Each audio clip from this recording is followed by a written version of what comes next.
Sabah is a place of outstanding natural beauty. Its ancient rainforests and many endemic creatures make for a unique and magnificent ecosystem.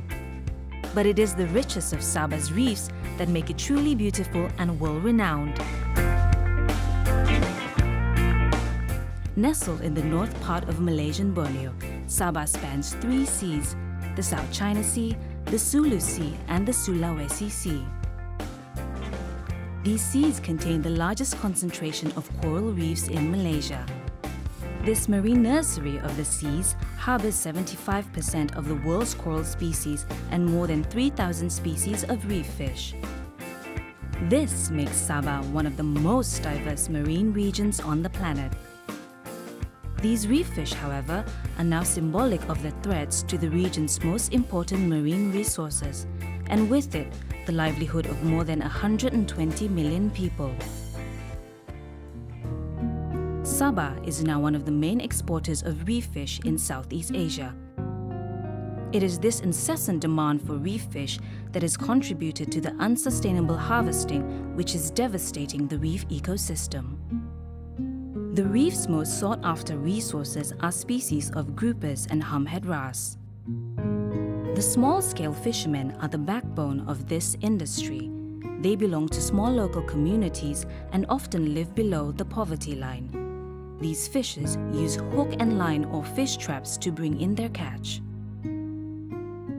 The average size of captured fish has decreased. Catch per unit effort has dropped and fishermen have to travel further and further out to sea for fish.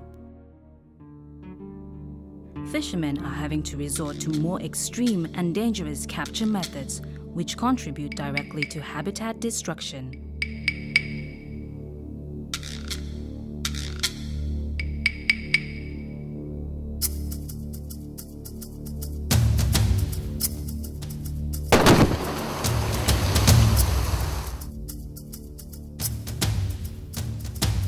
Fish bombing, or dynamite fishing, is used to collect bait for hook and line methods, as well as to provide food for fish held in grow-out cages.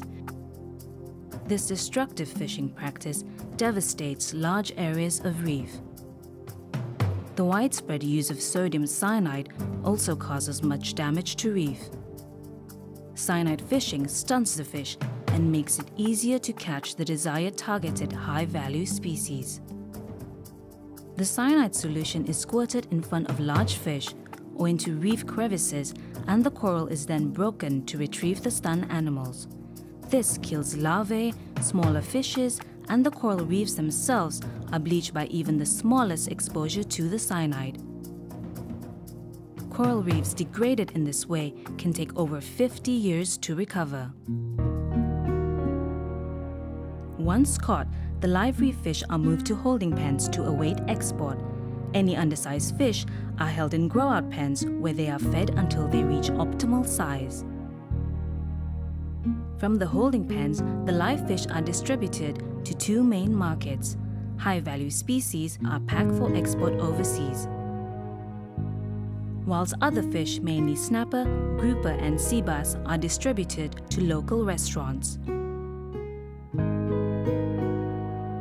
The demand for the live reef fish trade is still growing, and with the continued development of Sabah as a prime tourist destination, the government has already pledged its support to this highly profitable industry. Since January 2010, there has been a ban on the export of hamhead wrasse. WWF-Malaysia bought back more than 800 tails of hamhead wrasse from live reef fish traders and cage operators across Sabah. This effort is in support of the state government's export ban. These fish are subsequently released to undisclosed marine protected areas all over Sabah. Despite this ban on export, local sale and consumption of this endangered species still continues. However, Sabah now faces a dilemma. The continuous exploitation of marine resources threatens to destroy the habitats and the very species which the live reef fish trade depends upon. Already, it is becoming increasingly obvious that current fishing levels are not sustainable. By targeting key predator species such as hamhead wrasse, the live reef fish trade again threatens the resilience of reef ecosystems. Without the reef and its inhabitants, the live reef fish trade cannot continue. It is in the interest of all fishermen, cage owners, exporters, restaurant owners, and consumers to conserve and protect the very ecosystem that provide them with their livelihoods.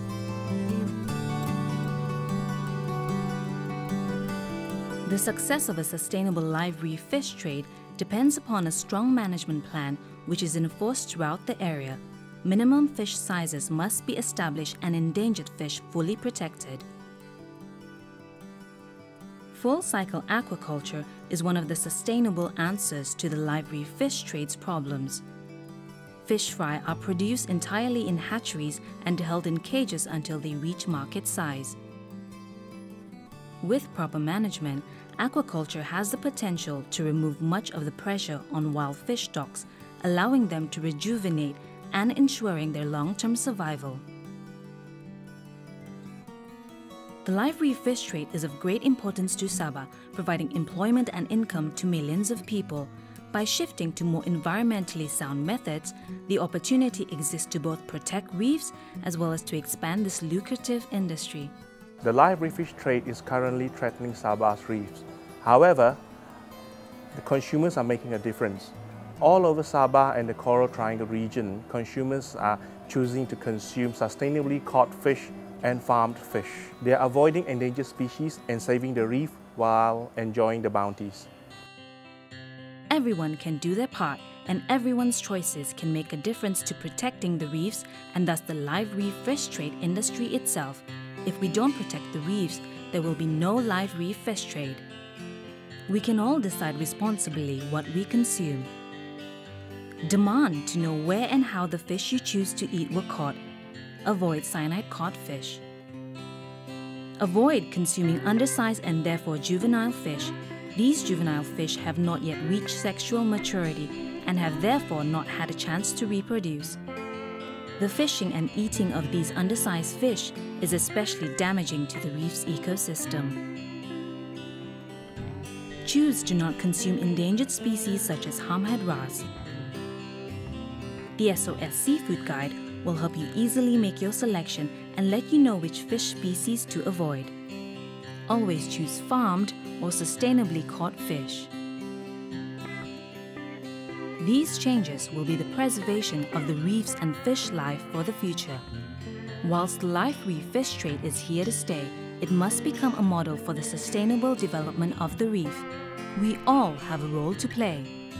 It is our duty to make responsible choices and ensure the survival of the coral reef ecosystem and the live reef fish trade.